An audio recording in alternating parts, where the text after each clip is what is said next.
terima kasih buat hari ini. Betapa Engkau dahsyat bagi kami. Kau ajaib. Kau selalu ada bagi kami Tuhan. Oleh karenanya kami mau menaikkan lagu cinta untuk-Mu. Karena Engkau dahsyat bagi kami. Terima kasih Bapak.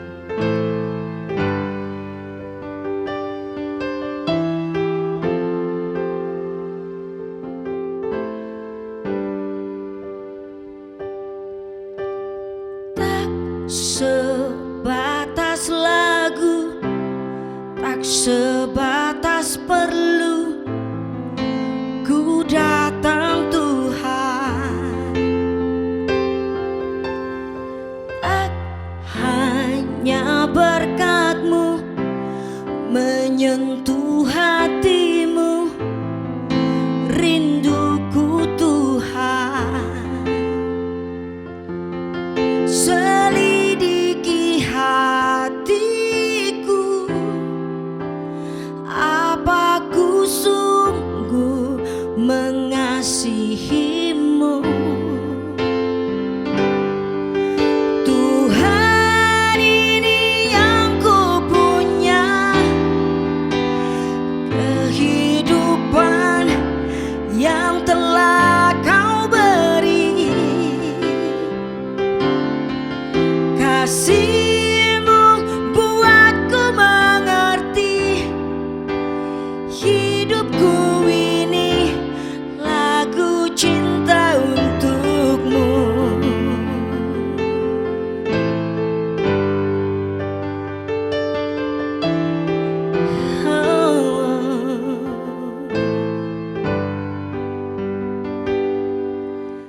Tak sebatas lagu, tak sebatas perlu, ku datang Tuhan. Tak hanya berkat-Mu menyentuh hatimu, rinduku Tuhan. Selidiki hatiku, apa ku sungguh mengasihi-Mu. Tuhan, ini yang ku punya, kehidupan yang telah Kau beri. Kasih-Mu buatku mengerti, hidupku ini lagu cinta. Tuhan, ini yang ku punya, kehidupan yang telah Kau beri. Kasih-Mu buatku mengerti, hidupku ini lagu cinta untuk-Mu. Oh, lagu cinta untuk-Mu. Ini hidup kami Tuhan. Kami bersyukur sebab Tuhan baik. Oh.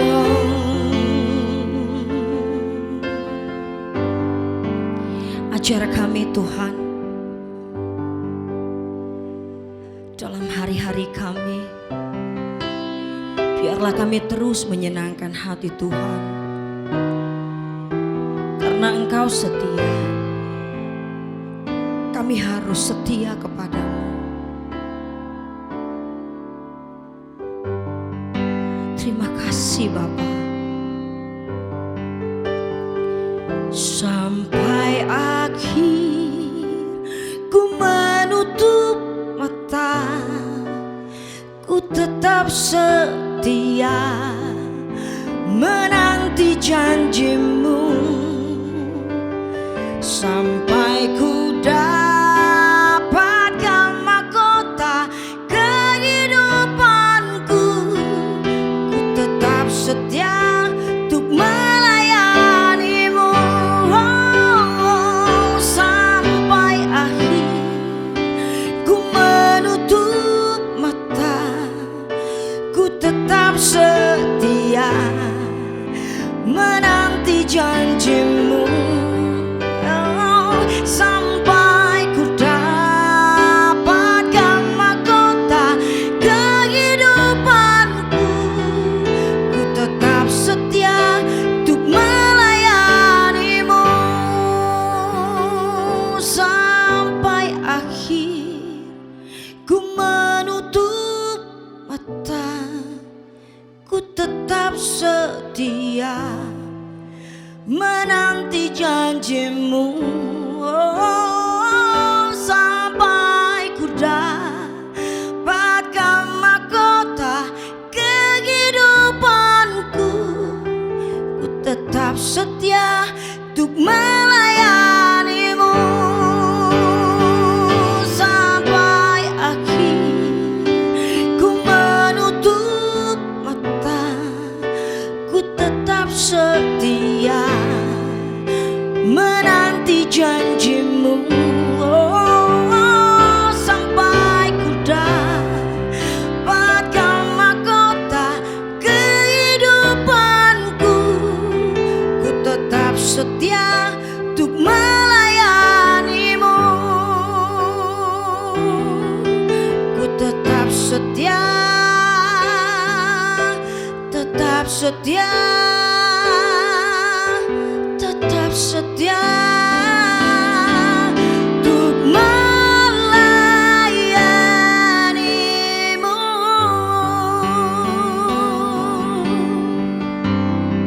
Terima kasih Tuhan.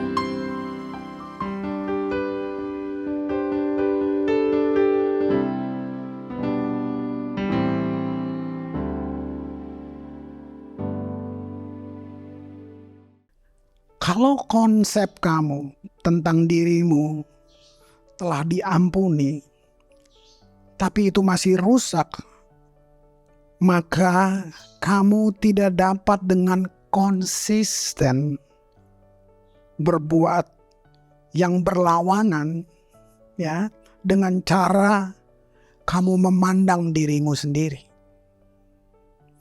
Amsal 23 ayat 7 bagian A dibilang ini, sebab seperti orang membuat perhitungan. Dengan kata lain, sebab seperti orang berpikir dalam dirinya sendiri, demikianlah ia. Jadi hari ini saya dan saudara sekarang ini, kita ada seperti bagaimana kita berpikir. Waktu kamu berpikir kamu miskin, depresi, sakit, marah, pahit, artinya kamu telah berpikir tentang miskin, tentang sakit, tentang depresi, tentang marah dan pahit. Nah, pemikiran itu adalah benih yang berakar dalam kebun hati kamu. Lalu dia memanifestasikan dirinya sendiri satu waktu dalam hidupmu. Roma 8 ayat yang ke-6 saya bacakan. Karena keinginan daging adalah maut, tapi keinginan roh adalah hidup dan damai sejahtera. Lihat, pikiran kedagingan ini, ayat ini sedang bilang pikiran kedagingan adalah kematian. Itu tidak hanya cenderung ke arah kematian. Jadi pikiran kedagingan bukan juga faktor penyumbang kematian. Tapi pikiran kedagingan sama dengan maut menurut Paulus. Sama dengan kematian. Nah, lihat itu. Pikiran roh, Paulus bilang, adalah kehidupan. Pikiran roh dibilang kehidupan dan damai sejahtera. Saya masuk di sini kira-kira dalam 1 bulan ini, gitu. Mulai coba berpikir. Saya dinyatakan positif COVID. Setelah saya pergi menghadiri satu pertemuan di Surabaya, pulangnya saya dinyatakan itu. Tiba-tiba, apa yang saya alami, saya sebut 3 hari awal. Sudah tahu panas, demam, batuk. Itu peperangan yang, wow, saya menyimpulkan saja. Saya merasa seperti ada spirit di balik semuanya itu. Karena ternyata ketakutan akan COVID melebihi saya mempercayai firman-Nya. Ini saya coba terangin tentang ayat ini. Tentang pikiran daging sama dengan maut, pikiran roh adalah hidup dan damai sejahtera. Saya sudah ucapkan firman, saya menyatakan keluar dari mulut saya, dalam hitungan detik, pikiran ketakutan itu masuk lagi. Kamu lihat, temanmu barusan mati kemarin. Kamu lihat, hamba Tuhan ini, dia bahkan sudah sembuh, dia tetap mati. Kamu bisa lihat, saya nggak undang pikiran seperti itu. Tapi itu datang dalam hitungan detik. Saya berperang malam sampai pagi cuman berperang dengan pikiran-pikiran ini. Lihat itu. Baru saya ngerti ternyata pikiran kedagingan sama dengan kematian. Tapi pikiran roh adalah kehidupan dan damai sejahtera. Waktu saya perang aktif, saya terus melawannya sampai 1 hari saya bebas.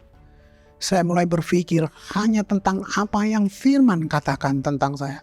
Saya melawan semua yang bahkan masuk akal untuk saya takut.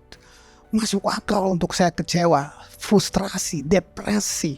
Karena secara fisik saya demam, saya batuk. Setiap kali saya batuk, pikiran itu datang. Kamu lihat. Wah, saudara. Nggak mudah hanya untuk nasihatin orang sakit. Makanya jangan nasihatin. Saudara datang saja peluk dia cukup. Itu. Ya, lihat. Jadi pikiran roh sama dengan kehidupan damai sejahtera. Kamu bisa tahu apa yang telah kamu pikirkan. Ya, dari apa yang kamu tuai. Itu saja. Jika kamu menuai kehidupan damai sejahtera, maka itu artinya kamu sudah berpikir secara roh. Apa itu berpikir secara roh? Berpikir sesuai firman Tuhan. Salah satu gelar Tuhan Yesus disebut Jehovah Shammah. Jehovah Shammah artinya Tuhan yang berbicara. Nah, cuma seringkali karena frekuensinya lembut, seperti contoh di kisah Elia. Ada gempa, ada suara halilintar, tapi ternyata akhirnya suara Tuhan hanya melewati angin yang sepoi-sepoi. Nah, frekuensi itu saudara bisa temukan, saudara bisa hidup hanya melalui hubungan kamu yang konsisten dengan Tuhan. Kamu bisa kenal suaranya. Nah, sekarang kita masuk di Roma pasal 8, ya, gitu. Untuk menyimpulkan semuanya ini. Roma 8 ayat 1 saya bacakan. Mulai ayat 1 sampai ayat 8. Demikianlah sekarang. Tidak ada lagi penghakiman atau penghukuman bagi mereka yang ada di dalam Kristus Yesus. Ayat pertama ini dia bukakan satu kebenaran bahwa kita bisa di dalam roh. Gitu. Tapi kita bisa juga bukan roh yang mengendalikan kita. Nah, Roma pasal 8 sedang dorong kita untuk izinkan roh mengendalikan. Sebagai orang-orang karismatik Pentakosta, kita gampang banget bilang dipenuhi roh. Betul, bagus. Tapi ada satu poin lagi. Apakah kita dipimpin oleh roh? Saya lanjutkan ayat yang kedua. Roh yang memberi hidup telah memerdekakan kamu dalam Kristus dari hukum dosa dan hukum maut.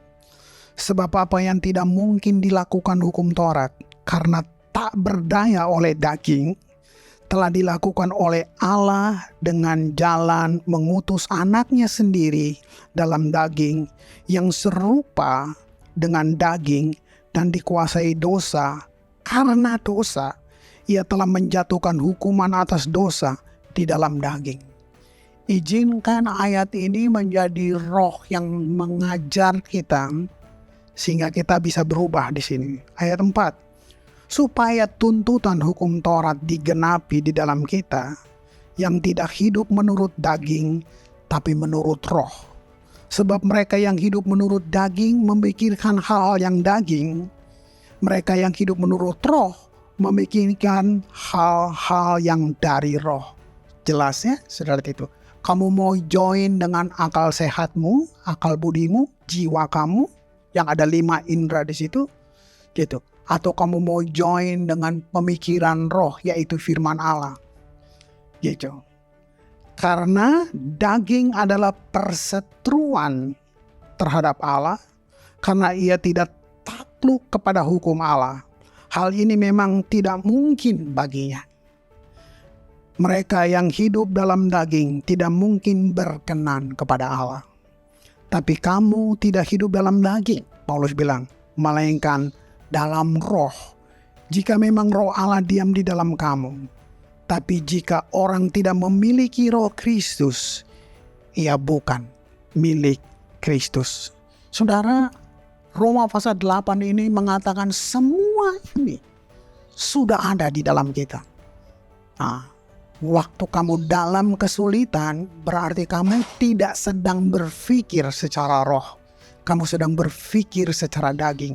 Itu yang buat kamu depresi, kamu frustrasi, kamu kesel, sakit hati. Saya semua juga seperti itu peperangannya. Nah, pertanyaannya sekarang, bagaimana saya tahu apakah saya sedang berjalan menurut roh atau menurut daging? Cuman satu. Apa yang pikiran saya fokuskan? Dalam masa 1 minggu peperangan saya waktu saya sakit, itu cuma tentang fokus saya. Waktu saya lihat gak berhasil, saya sudah menyatakan, aku sembuh. Saya sudah pakai firman, roh yang membangkitkan Yesus dari antara orang mati ada di dalam saya. Saya usir kamu. Hanya hitungan detik. Mana hasilnya? Coba kamu lihat. Kamu cuma khotbah aja, kata kamu tahu saya bisa stres dan frustrasi, tapi saya tidak berhenti. Yakobus bilang lawanlah iblis. Kata lawan di situ artinya perang aktif. Saya ucapin lagi sampai saya tidur sambil peluk bantal saya terus Yesus, Yesus. Terus kalau saya sadar saya Yesus, Yesus. Itu apa aja saya terus fokuskan ke situ. Saya menyadari dalam banyak hal, bisa aja saya sedang baca Alkitab bukan untuk saya makan, tapi saya baca Alkitab karena mau persiapin khotbah. Akhirnya firman-firman itu dia tidak benar-benar mendarat berakar mengubah saya. Dia cuma jadi pengetahuan buat saya. Saudara bisa lihat, sekarang saya berdiri di depan saudara sebagai orang yang sudah sembuh. Waktu terakhir saya PCR kembali, dokter bilang sudah sembuh. Jadi teman-teman saya datang, mereka mengasihi saya, mereka kasih banyak obat. Cuma tiba-tiba saya berpikir, saya nggak mau minum, saya mesti ikut tuntunan dokter. Jadi saya cuma simpen. Waktu saya ke dokter, saya tanya dokter, saya dikasih obat ini. Terus dia cuma lihat saya, dia senyum, dia nggak bilang obatnya jelek, tapi dia bilang gini, Bapak udah baik kok. Saya dalam hitungan detik, seperti Roh Kudus bilang, kamu lihat, kamu mesti taat sama dokter. Jangan jadi dokter dengar-dengar. Karena teman bilang ini, mereka sayang kamu. Tapi belum tentu semua obat itu cocok dengan kamu. Dokter ini sekolah, dia yang periksa kamu, dia yang tahu kamu harus minum apa. Bayangin dalam itu saya sampai berterima kasih seperti inilah berpikir secara roh. Saya bilang, Tuhan terima kasih. Nah, tapi hasil PCR saya masih positif. Saudara tahu dokternya bilang apa? Pak Kris, itu adalah bangkainya COVID. Bapak nggak usah takut. Itu cuman bangkai-bangkainya. Dia udah mati. Kamu udah sembuh. Tapi bangkai-bangkainya itu yang terdeteksi. Seperti orang habis perang, reruntuhan puing-puing masih ada di sekitarnya. Nggak langsung jalan bagus, rumah-rumah bagus. Dia sudah menang. Tapi puing-puing masih ada. Sudah, dia nggak kasih lagi obat buat saya. Dia cuma bilang, kamu sudah sembuh. 3 hari lagi kamu PCR. 3 hari kemudian, anak saya antar saya. Kita pergi PCR. Hasilnya negatif. Baru saya bilang, thank you Tuhan. Itu satu pelajaran indah bagi saya. Yang saya juga bisa berbagi dengan saudara. Saya tutup dengan Galatia 5 ayat 22. Tetapi buah roh ialah kasih, sukacita, damai sejahtera, kesabaran, kemurahan, kebaikan, kesetiaan. Buah roh. Tidak ada daftar depresi, takut, cemas, marah, nggak ada. Saudara-saudara ini. Bagaimana saya tahu saya berjalan menurut roh? Jawabannya, apa yang saya sedang pikirkan? Apa yang saya pikirkan saya fokuskan? Apa yang saudara pikirkan saudara fokuskan? Kembali ke firman Tuhan. Mari kita berdoa. Tuhan Yesus, lewat firman-Mu, membukakan kepada saya bahwa semua Tuhan sudah janjikan, sudah ada di dalam saya. Saya berdoa supaya hari ini, semua yang mendengar firman ini, bisa juga diwahyukan apa yang Tuhan sudah taruh, Tuhan sudah janjikan yang ada di dalam mereka. Tuhan Yesus, Tuhan mengasihi semua orang, melebihi siapapun yang bisa bilang untuk mereka. Hamba berdoa supaya pewahyuan ini sampai kepada setiap mereka yang mendengarkannya. Supaya kami ngerti, jawabannya ada di dalam firman. Waktu kita berpikir seperti firman, waktu kita berpikir dalam roh, maka kita hidup dalam damai sejahtera. Kita memiliki kehidupan yang sebenarnya di dalam nama Tuhan Yesus. Amin.